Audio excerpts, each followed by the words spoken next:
मेरा नाम इरम है और मेरी नज़र में प्यार वो है जो आपको दिल से हो जाता है और वो कोई आपको सिखाता पढ़ाता नहीं है। हम अपने कॉलेज के टाइम स्कूल के टाइम पे देखते थे कि लड़कियों के बहुत सारे बॉयफ्रेंड थे, दो दो तीन तीन, जहाँ जाती थी वहाँ वो प्यार करने लगती थी। हम यही सोचते थे कि ये कैसा प्यार है, कभी यहाँ गए तो यहाँ पे प्यार हो गया, शादी में गए तो वहाँ प्यार हो गया। हमें समझ में नहीं आता था कि ये प्यार कैसा है। और लेकिन जब मेरी ज़िंदगी में प्यार आया तब मुझे एहसास हुआ कि प्यार इसको कहते हैं। हमें याद है जब हम इंटर पास करके इंटर में थे और इंटर की छुट्टियों में मैं अपनी बहन के घर गई। गर्मी का समय था और मैं शाम को नहा के छत पे गई थी और खूब हवा अच्छी ठंडी ठंडी चल रही थी। तो हमने देखा कि 5-6 लड़के बहुत दूर खड़े हैं और वो सब हमको देख रहे हैं।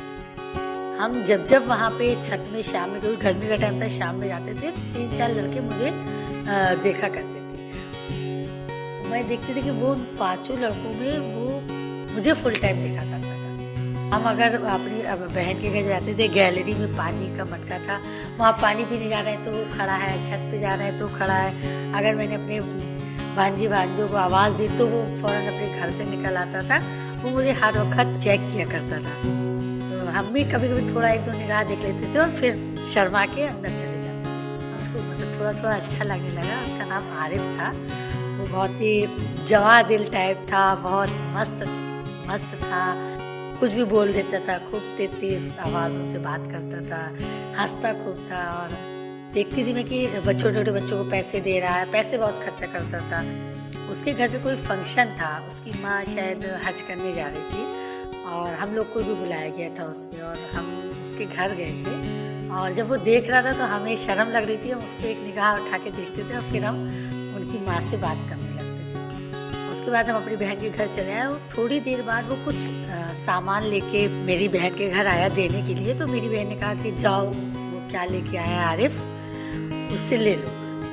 जब मैं उसको लेने के लिए मैं सीढ़ी पे गई तो उसने वो सामान तो दिया, लेकिन उसके साथ साथ उसने मेरा हाथ ऐसे करके टच किया। जब उसने मेरा हाथ टच किया तो मुझे पूरे मेरे शरीर में सनसनी सी हो गई और गुदगुदी सी हुई। और हमने बस वो मेरा मुस्कुराना था कि शायद उसके लिए वो एंट्री थी कि वो समझ गया कि शायद मैं भी उसे पसंद करती हूँ।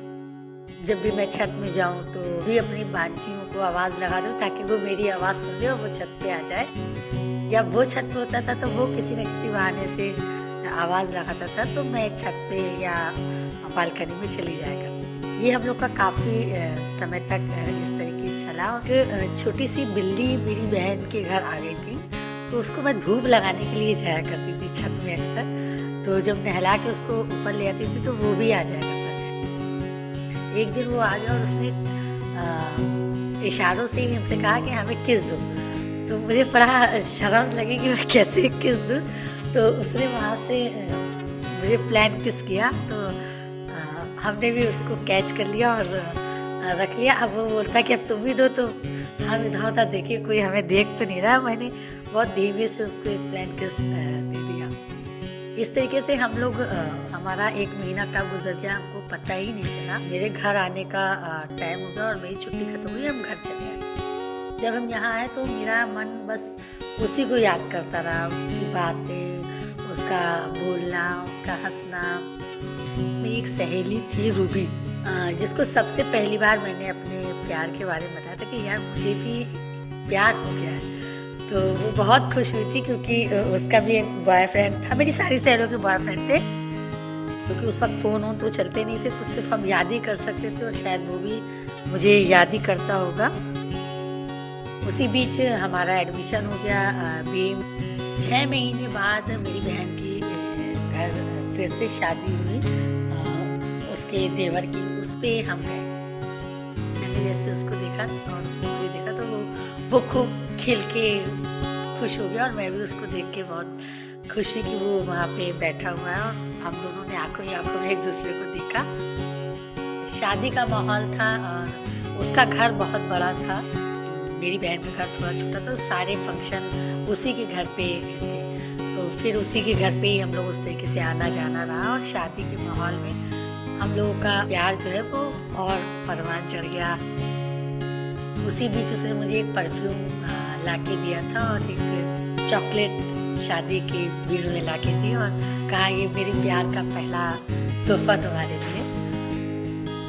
मेरी शादी का फंक्शन ख़त्म हुआ और उसने मुझको एक लव लेटर लिख के दिया। उसमें उसने लिखा कि तुम कल चली जाओगी और एक दिल बनाया और दिल में आंसू और मुझे तुम्हारी बहुत याद आएगी और I miss you, I love you और ये वो। उसी लेटर पे ही उसके लिखे कि सेम टू यू करके और मैं भी तुम्हें बहुत मिस करूँगी और आई लव यू टू करके। और मैंने बहुत चुपके से कि कोई देख ना पाए वो लेटर कैसे उस तक पहुँचाए, तो मैंने कूड़े में कि पॉलीथिन के साथ उसको फेंका और वो आया और उसने उस लव लेटर को लेके चला गया।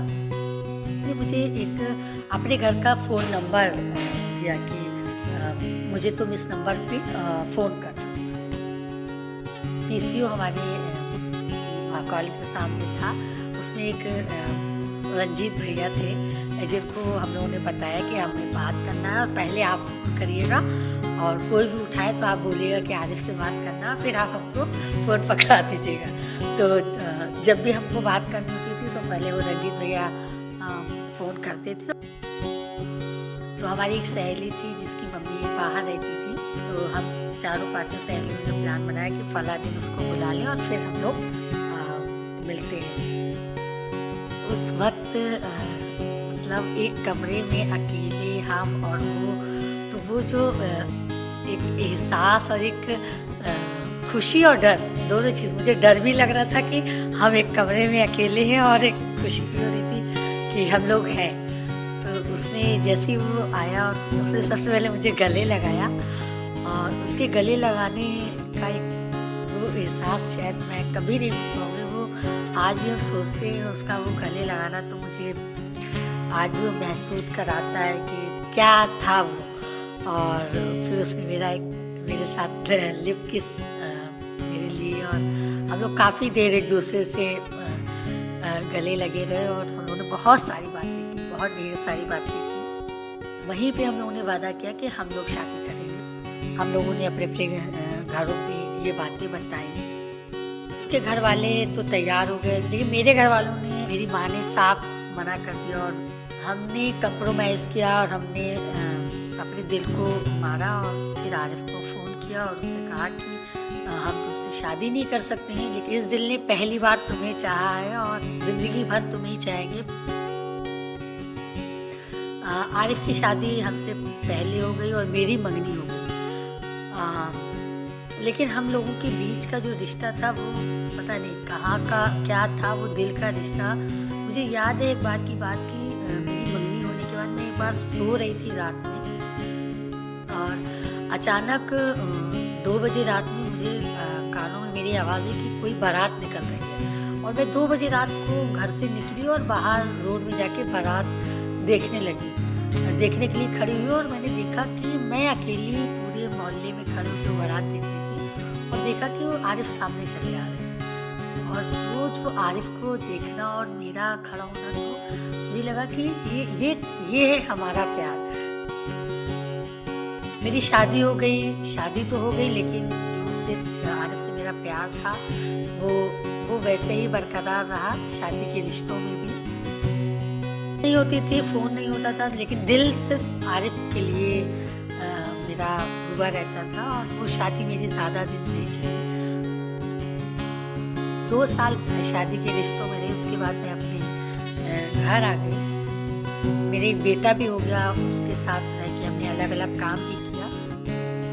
करीब 3 साल बाद अचानक मुझे आरिफ का ख्याल आया कि क्यों ना आरिफ से बात करें, और जो नंबर था, मैंने उस नंबर मुझे आज भी याद है उसका। उस नंबर पे मैंने उसे कॉल किया और उसमें इत्तेफाक की बात कि वो फ़ोन आरिफ ने उठाया और आरिफ ने जैसे ही मैंने हेलो बोला वो मेरी आवाज़ समझ गया और उसने खूब तेज़ी से खुशी से कहा कि तुम आज कहाँ से, इतने सालों बाद तुम्हें कहाँ से मेरी याद आ गई। और हमने कहा तुम मुझे पहचान गए? तो उसने बोला कि तुम कभी भूलने वाली चीज़ ही नहीं। काफ़ी सालों तक दिनों तक हमारा फ़ोन पे बातचीत चली।